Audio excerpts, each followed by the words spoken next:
The force plate scanner in the clinic is a tool that we use to try and understand where your center of gravity is. Where do you put the distribution of your body weight through your feet?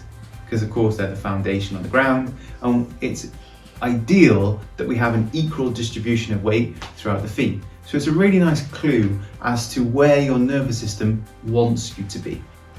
So in a perfect world, we want to have 50% of our weight in the left foot and 50% in the right.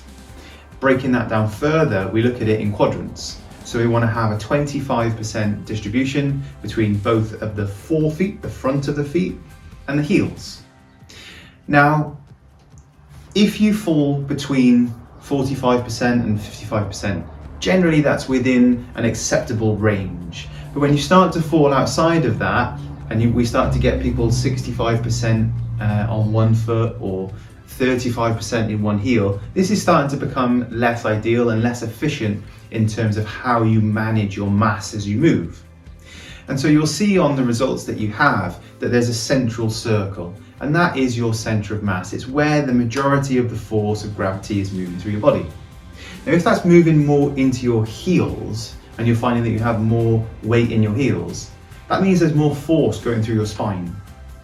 And so that's not really going to do you any favors if you're suffering with something like low back pain or something of that nature. On the flip side, if my center of mass is falling forwards, my body doesn't want me to fall forward, so I'm going to have to contract all the muscles on the back of my body, like my calves and my hamstrings, to pull me back and keep me straight.